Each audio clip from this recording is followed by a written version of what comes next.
Esta es la primera vez que Kathy Swanson habla públicamente sobre su hijo Michael. Esta es su historia. Es terrible lo que hizo Michael, pero sigo queriéndolo. Sigue siendo mi hijo. La casa del mal. Eso puede hacerle pensar a la gente que es una persona malvada. Algunas de las cosas que hizo son malvadas, pero él no es una persona malvada. Siempre sentí que esta es una historia que había que contar. Yo traté de evitarlo. Yo advertí que pasaría esto. Siento que avisé muchas veces, casi gritando, ¡ayúdenme! ¡Ayúdenme! Era un peligro para sí mismo y los demás. Le tenía miedo a mi hijo, pero nadie me hacía caso. Rogué por ayuda. Rogué por un milagro. ¿A dónde vas cuando nadie te escucha? Esta es una foto de Michael de recién nacido. Era minúsculo, muy pequeñito. Teníamos 2 varones de 13 y 6. Yo quería una niña, pero Bob estaba muy contento de tener otro varón. Mis otros 2 hijos siempre lo apoyaban en todo y se tomaban muy en serio su rol de hermanos mayores. Todos estábamos muy felices de tenerlo en nuestra vida, era una bendición. Nunca creí que tendría ningún problema, pensaba que sería muy similar a la experiencia que tuvimos con los otros hijos y que todo marcharía sobre ruedas, pero no fue así. Kathy nunca imaginó lo peligroso que se volvería Michael algún día, pero había habido señales. Noté desde un principio que Michael tenía algunas actitudes distintas de las que había visto en mis otros 2 hijos. Cuando me iba a trabajar y lo dejaba en la guardería, a veces le gustaba molestar a los demás niños que estaban con él para ver hasta dónde podía llegar. Trataba de escapar de la casa o en la hora de la siesta empezaba a dar vueltas y despertaba a los demás, y cuando tenía a todos los niños despiertos, se acostaba y se dormía. Me pareció que quizás lo mejor era renunciar a mi trabajo y abrir mi propia guardería para seguir teniendo un ingreso, porque nos hacía falta, y poder estar todo el día en casa y vigilar a Michael. Empezó bien. Eran niños maravillosos, se portaban muy bien. Había un niño que cuidaba, que era lo más tierno que había. Pero no podía controlar a mi propio hijo. Apenas lo perdía de vista. Hacía algo que no debía. Un día fui a la cocina a calentar un biberón y Michael se subió al sofá y se paró sobre el brazo del sofá y yo pensé, va a saltar sobre el bebé. Creo que su intención era, voy a alterar la tranquilidad para que mi mamá me preste atención. Yo pensé, esto es muy peligroso, no había ninguna duda, el bebé se hubiera lastimado y yo no podía correr ese riesgo. Tuve que cerrar la guardería, no podía controlar a Michael. Nunca podía descuidarme con Michael. Jamás. Kathy tuvo que regresar al trabajo, pero después, Michael hizo algo alarmante. Tuve que viajar por trabajo en una ocasión. Bob me llamó porque Michael había ido al parque y había dicho que alguien le había robado la bicicleta. Lo había golpeado en la nariz y lo había hecho sangrar. Pero al otro día, Michael había vuelto a casa con la nariz sangrando otra vez. Y luego volvió a pasar lo mismo. Había algo raro, había algo de eso que era raro. Me llamaba la atención que llegara con la nariz sangrando, así que le pregunté sobre eso. Cuando volví a casa le dije, ¿sabes? No te creo que te estén golpeando y haciendo sangrar la nariz. ¿Puedes contarme? Y él reconoció la verdad, que nunca lo habían golpeado. Yo estaba de viaje y él se molestó porque me había ido. Y Michael descubrió que si le sangraba la nariz, él nos daría lástima. Me parecía muy raro que tuviera ese tipo de conducta para llamar la atención. Pero lo hablé con él y no volvió a pasar nunca. Así que no lo vi como una señal de alarma. Michael comenzó a ser atormentado por una pesadilla recurrente. Esas pesadillas no eran normales de la infancia. Michael los tenía noche tras noche. Se despertaba en la mitad de la noche y venía a nuestro cuarto. Siempre era que lo perseguían, que iban a atraparlo y que iban a hacerle daño. Y él estaba aterrado. Me ponía muy triste que mi pequeño tuviera esos sueños tan horribles y aterradores. Y se metía en la cama y dormía a mi lado. Pero parecía ver algo más. Fue en una época que empezó a hacer dibujos. Se sentaba en la sala y pintaba. Yo le preguntaba, ¿qué es lo que estás dibujando? Eran personas con cuchillos y los cuchillos chorreaban sangre y querían atraparlo, iban tras él. Y él me decía, pues es lo que soñé anoche, esta es la persona que me persigue. ¿Todos estos dibujos también son de tus sueños? Y él tenía que hacer cosas para protegerse. ¿Cómo podía dibujar eso un niño pequeño e inocente? Nunca había visto dibujos tan violentos. Era muy raro. Él siguió dibujando lo mismo durante años. Y las pesadillas siguieron durante muchos, muchos años. Yo había hablado con los médicos y me dijeron, los niños tienen pesadillas, así que tratamos de no darle mucha importancia. Este es el primer día de escuela de Michael. Con su pequeña mochila.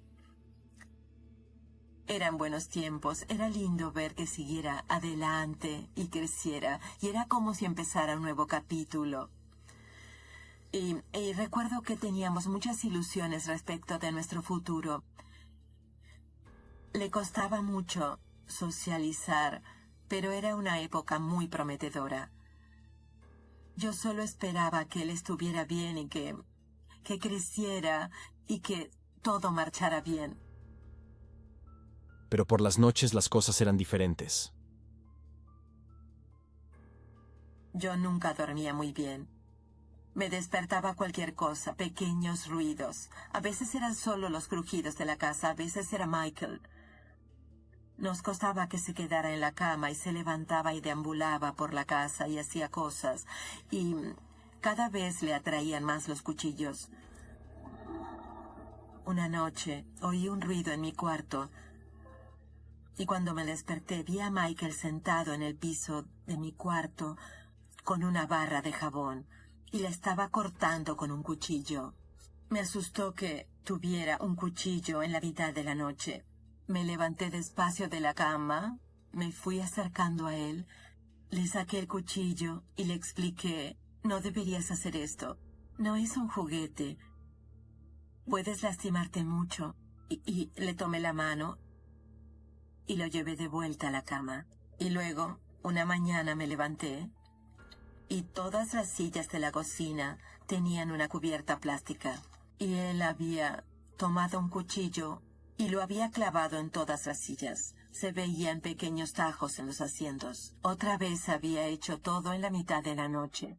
Y él dijo, no lo sé, solo lo hice. No sé por qué. Yo creo que despertó de una pesadilla y le quedó la idea de que alguien lo perseguía con un cuchillo. Y tomó un cuchillo y repitió algunas de las cosas que había estado soñando. Así que tuvimos que sacar todos los cuchillos de las gavetas. Los pusimos en un contenedor para que no estuvieran a su alcance. Los guardamos todos. Pero había 2 cuchillos en una gaveta. Me había olvidado de los cuchillos de esa gaveta. Kathy pronto se despertó con una escena aterradora. Una noche Michael entró en el cuarto de nuestro hijo mayor y lo despertó. Gritaba, ¡Papá! ¡Papá! Mi esposo fue corriendo y Michael había entrado en la mitad de la noche con un cuchillo y lo tenía sobre la cabeza del hermano mayor. Mi esposo le sacó el cuchillo, hizo que se calmara, tranquilizó a nuestro otro hijo y le dijo que no pasaba nada. Mi esposo habló con Michael y lo acostó de vuelta en su cama. No sé por qué Michael entró ahí. Lo único que se me ocurría era que seguro había tenido uno de esos sueños de que lo perseguían y de algún modo había terminado en el cuarto de Rick. Nos daba miedo de lo que podía haber pasado y nos dimos cuenta de que también debíamos protegernos. Así que empezamos a trabar la puerta de nuestro cuarto. Pusimos trabas en todas las puertas y armarios y todo para tratar de que Michael no abriera nada. Bob construyó una litera para que durmiera Rick y él tenía que subir hasta allí. Esa también era una medida de seguridad. Yo estaba muy angustiada. No podía creer que mi hijo se comportara así. Algo estaba pasando. Desesperada, Kathy comenzó a buscar ayuda. La conducta que tenía era una gran señal de alarma. Tenía que llevarlo a ver un consejero o un psicólogo y determinar qué problema tenía, pero nunca sentí que nos dieran ninguna respuesta. No creía que fuera un niño que tuviera problemas. Les parecía que solo era travieso. Podían darle medicación y ver cómo respondía. Una era Ritalin y la otra Adderall, pero iba a ser un zombie. Lo que buscaba yo eran consejos de crianza, quizás mejores formas de disciplinarlo, cosas que pudiera hacer para mejorar su conducta. Y me dijo que era una mala madre y que Michael tenía que estar encerrado. Y me hizo ir. Quedé muy enfadada y muy frustrada. ¿Qué se suponía que hiciera? No me ayudó. No podía encerrar a mi hijo. No tendría que haberlo dejado echarme de ese modo. Tendría que haber exigido más. Tendría que haberme mantenido firme y exigido más por Michael, pero no lo hice. Y me arrepiento. Kathy no sabía a dónde recurrir. Y pronto, el comportamiento de Michael la haría temer por la seguridad de todos. Este es un cumpleaños familiar en nuestra casa. Y se lo ve muy contento, con las velas del pastel. Pero a Michael le costaba hacer amigos, sobre todo de pequeño. Le organizamos fiestas de cumpleaños en casa, enviamos invitaciones, íbamos a comer pizza y refrescos de almuerzo y luego iba a haber un pastel y helado y yo había armado unos juegos. Teníamos toda la casa decorada y no vino nadie, ningún invitado. Y fue muy triste. Dejamos de hacer fiestas con niños y solo festejábamos con la familia. Pero a él nunca pareció desilusionarlo que no vinieran los niños. Creo que me molestaba más a mí que a él. La forma en que Michael se comportaba con los pocos amigos que tenía era aún más preocupante. Un día, Michael estaba afuera jugando y alguien llamó a la puerta. El vecino me dijo que Michael tenía un cuchillo y que había amenazado a otro niño con ese cuchillo. Ya no solo era dentro de nuestra casa, sino también afuera. Él no le dio mayor importancia, dijo: «Oh, mamá, no pasa nada, no pensaba lastimarlo. Todo estará bien, no te preocupes, mamá». Pero nunca se mostraba arrepentido, se lamentaba más porque lo atrapaban que por lo que había hecho. Nos dimos cuenta de que algo no andaba bien. Lo llevamos a un centro de salud mental. Para ellos, éramos padres histéricos. Y el problema no era tan grave como nosotros queríamos hacerlo parecer. Dijeron que no podían hacer nada, que no tenían lugar para él y que lo enviarían a casa. Me puse furiosa. Estaba pensando en lastimar a otros. Era un peligro para sí mismo y los demás. A nadie le importó. A medida que Michael crecía, encontró algo que le fascinaba más que los cuchillos. Bob había conseguido empleo en una tienda. El dueño de la tienda le preocupaba la seguridad, así que cuando Bob estaba en la tienda, tenía su arma encima.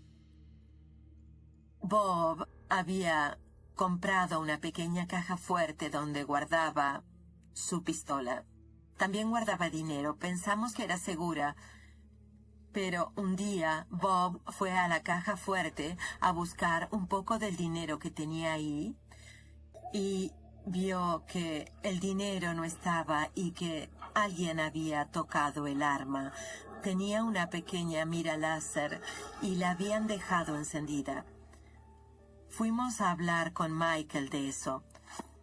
Lo hicimos sentar en la mesa de la cocina y Bob lo interrogó durante varias horas en esa silla. Y él no reconocía nada. Solo decía, yo no hice nada. Él negaba todo. Bob le decía, sé que tú tomaste el dinero, sé que fuiste tú. Y Michael decía, no, no, no. Pero al final Michael dijo, ok, sí, fui yo. Yo tomé el dinero. Yo toqué el arma. Tomé el dinero y compré droga y nadie está herido, así que ¿por qué tanto escándalo? Para mí él quería tomar el dinero y no sabía que había un arma ahí. Y cuando la vio, tuvo que tocarla. Pero no mostró ningún remordimiento. Para nada. Entonces un día, Michael desapareció. Un día llegué del trabajo y Michael no estaba. Y no podía encontrarlo. Había abierto la caja fuerte y vi un papel donde había anotado todas las combinaciones mientras trataba de adivinar la combinación correcta. Se había llevado el dinero y el arma y se había escapado. Ya tenía un arma. Teníamos que hacer algo. Cuando llegué a casa, ya no estaba. Había abierto la caja fuerte y se había llevado el arma. Llamamos a la policía. Cuando lo hallaron, estaba escondido en la casa de un amigo. Y le pregunté, ¿por qué escapaste? ¿Qué pasó? Y su respuesta en ese momento fue que tenía que irse de casa porque pensaba lastimarme. Y él no quería hacerlo. Sabía que mi hijo me quería, sabía que yo lo quería a él, pero sabía que tenía esas ideas y era capaz de llevarlas a cabo. No sabía eso, no tenía idea, y ese no saber y ese miedo son horribles. El miedo empeoraba por las noches, cuando Kathy estaba sola con Michael. Bob estaba en la cabaña. Mis 2 hijos mayores habían salido solos. Yo estaba sola en casa con Michael. Trabé la puerta del cuarto y recuerdo estar acostada, escuchando cada crujido de la casa, preguntándome, ¿vendrá por mí? Era aterrador. Habíamos tomado una llave inglesa bien grande del garage y la teníamos junto a la cama por si entraba al cuarto para poder defendernos. Es horrible pensar que tienes que tener algo para poder protegerte de tu hijo, por si acaso. Si él entraba en nuestro cuarto y sentíamos que teníamos que golpearlo con esa llave, ¿podríamos haberlo hecho? No sé si hubiéramos sido capaces. Kathy estaba desesperada por encontrar ayuda antes de que fuera demasiado tarde. Decíamos, ok, ¿ahora qué hacemos? A la agente de policía que halló a Michael le pareció que él necesitaba una evaluación de 30 días en los que estaría en una especie de hogar comunitario. Coincidimos en que era una buena idea, así que Bob y yo lo llevamos a ese hogar. Iba a estar ahí 30 días. Cuando lo dejamos ese día, yo me fui con la esperanza de que esa fuera la solución. Una semana después, Kathy recibió una llamada telefónica. Ellos me llamaron porque habían tenido un incidente con Michael. Michael se había molestado con un consejero, había tomado un extintor de la pared y lo había rociado con él. Además, había arrojado el extintor después de eso, así que era agresión. Ella dijo que no le parecía que pudieran controlarlo ahí. Ella dijo que la situación ya era muy grave y que debíamos renunciar a nuestra patria potestad y dejar que él se las arreglara solo. Él tenía 14. Quedé deshecha. No puedes dejar que un joven adolescente quede desamparado y no hacer nada porque no sabes qué hacer. Tiene que haber esperanza para ese joven. Le dije, yo haría lo que sea. ¿No hay otra solución? ¿Qué debemos hacer? ¿Qué hacemos? Se lo ruego, por favor. ayúdenlo. Y ella solo dijo, lo siento, no hay nada que podamos hacer. Tomen a su hijo y váyanse. Y eso hicimos. Kathy recurrió a su hermana en busca de ayuda. Cuando condenaron a Michael por la agresión al consejero, tenía que pagar una indemnización de $2.500 que podía reducirse si cumplía cierta cantidad de horas de tareas comunitarias. Mi hermana era voluntaria en un antiguo parque con escuelas e iglesias de la época de los pioneros. Llamé a mi hermana y le dije sería bueno para alejarlo de todo. Y ella dijo, sí, claro. Michael iba a quedarse un tiempo con mi hermana. Iban a pintar mesas, edificios, todo eso. Y él sumaría horas de voluntario para poder pagar la indemnización. Vuelve con cuidado. Claro, gracias. De nada.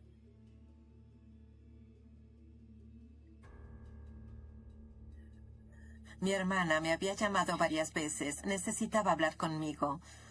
Cuando me encontré con ella, Michael se quedó en el auto y ella estaba molesta. Ella me contó que él había robado dinero del lugar donde habían trabajado.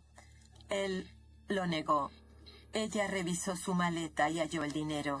Y luego me dijo que fue a abrir la cajuela de su auto y la pistola de su esposo estaba dentro. La única persona que podía haber puesto la pistola en la cajuela era Michael. Le faltaban las llaves del auto y le faltaba el celular. Ya tenía miedo. Tenía miedo de que él pensara en lastimarla. Me inquietaba mucho pensar que se le hubiera ocurrido lastimar a mi hermana. Ella era muy buena con él, eran muy unidos. Pensar que él podía haberle hecho daño es algo. Y el terror que debe haber sentido estando sola con él. Kathy confrontó a su hijo.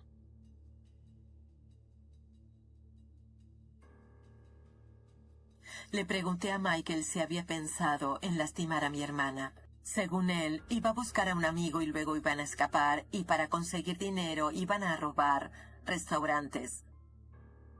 Y ella le impedía hacer lo que él quería y podía llegar a tener que lastimarla. El sheriff decidió avanzar y presentar cargos. Como el sheriff presentó cargos, decidieron enviar a Michael a un centro de detención de menores. Y yo pensé, ok, ahora sí nos ayudarán. Pero el juez lo envió a casa. Como Michael venía portándose bien y tenía una buena familia, decidieron suspender la condena. Para mí era una locura. Siempre pasaba lo mismo. Más allá de donde fuéramos, no conseguíamos ayuda. Michael de pronto parecía una persona diferente. Se portaba muy bien. Le iba muy bien en la escuela. Consiguió empleo. Era lindo ver que siguiera adelante y creciera. Y era como si empezara un nuevo capítulo. Era un joven amable, atento y cariñoso. Fue una época de optimismo. Pasaron 2 años sin ningún problema. Hasta el 15 de noviembre de 2010.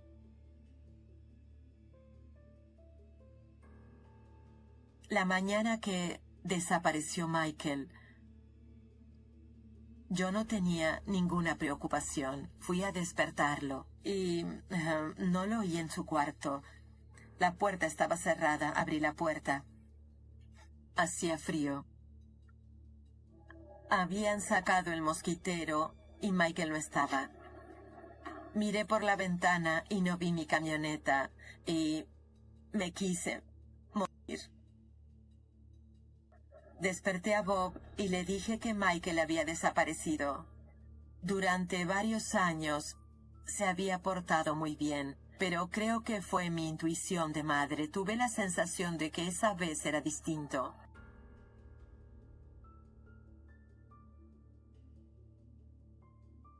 Nos quedamos en casa, tratando de averiguar qué pasaba. Mi suegro me dijo que alguien había roto una ventana de la cabaña y que había visto que faltaban armas. Entramos en pánico. ¿Mi hijo iba a volver a casa con el arma que tenía? Bob tomó su pistola porque quería estar armado por si teníamos que defendernos de Michael. Él nos había dicho que había pensado en lastimarnos. ¿Iba a venir a hacernos daño? Yo revisé la cuenta bancaria para ver si habían hecho alguna operación y tener una idea de dónde podía estar yendo mi hijo. Decidimos buscar en Internet para ver si había algún tipo de noticia. Encontramos una noticia de último momento y era sobre un robo en una tienda. Y luego había un reporte de otro hecho que había ocurrido. Y en ese segundo hecho había otra víctima fatal. No daban el nombre, solo decían la ubicación y lo que había pasado. Eran muy breves. Yo recuerdo que leí eso y miré a Bob y dije, creo que es Michael. 1 hora después, la policía llamó a la puerta. Y era el mismo agente que había venido el día anterior cuando reportamos la desaparición de Michael y nos dijo, lamento tener que informarles que Michael está implicado en varios delitos. Mató a 2 mujeres en 2 intentos de robo a unas tiendas. Fue desgarrador. Fue desgarrador. ¿Por qué rayos había hecho eso? Pensé que iba a tener una crisis nerviosa. Estaba muy alterada. No podía dejar de llorar. Pensaba que la policía iba a encontrar a Michael, que él iba a apuntarles con el arma y que ellos le dispararían. Pero lograron arrestar a Michael en un pueblo vecino. Vimos imágenes de Michael de cuando lo trasladaban al tribunal. Las imágenes eran muy raras y él estaba riéndose. Yo supe cuando vi ese video que no estaba en sus cabales. Y luego nos dijeron que Michael había confesado lo que había hecho. Y eso es lo que siempre pasaba con él cuando hacía algo malo. Lamentaba que lo hubieran atrapado haciendo lo que hacía, pero él no entendía lo que había hecho. ¿Qué sentiste cuando apretaste el gatillo? Me sentí poderoso, no lo sé, sentí que ellas no me importaban. No cambia el tono. Dice, ya saben que no sintió nada cuando hizo eso.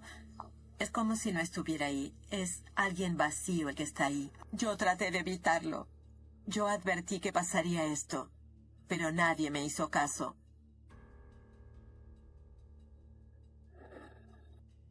Se ríe. Sí, es muy raro. Es algo increíble. Pensaban que era un psicópata. Yo no creo que sea así. Él me dijo que se sentía tan cohibido por las cámaras que lo filmaban, que lo único que podía hacer era reírse de todo. Pero no sé si llegaba a entender lo que significaba la muerte. Que ya no estarían más ahí. Esta es Vicky Bowman Hall. Era mamá de 11 niños. Y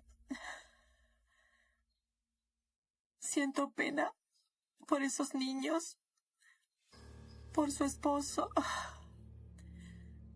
que tuvo que criar a sus hijos sin ella. Esta es Sheila. Es la segunda empleada que él hizo. Estaba casada y tenía 2 hijas y varios nietos. Fue una tragedia.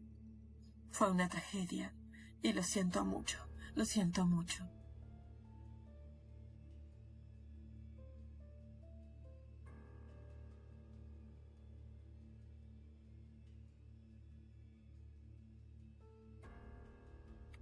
¿Cómo terminamos así? Yo me culpo a mí misma. Le fallé a mi hijo, y les fallé a esas mujeres, y les fallé a las familias. No le conseguí la ayuda necesaria. Pasé por una etapa en la que no sabía si seguiría viviendo. Tenía ganas de morirme. Me tomó un tiempo muy largo tratar de volver a la normalidad. Pasé mucho tiempo en la iglesia. Tratamos, pues, de recuperarnos y de seguir adelante. Tenemos mucho contacto con Michael. Hablamos con él por teléfono, lo visitamos todo lo que podemos. Detesto lo que hizo, me avergüenza lo que hizo, pero nunca voy a dejar de quererlo. Entiendo que deben castigarlo por eso, pero es mi hijo y le tengo un amor incondicional. Soy su mamá. La familia es la familia. Mi única esperanza es que, contando esta historia, si hay otro Michael por ahí y sienten que le pasa algo a su hijo, nunca se den por vencidos. Confíen en sus instintos. No dejen que los médicos y los profesionales los ignoren. Sean más fuertes que yo y sigan insistiendo. Vimos las señales y pasó todo lo que esperaba que no pasara.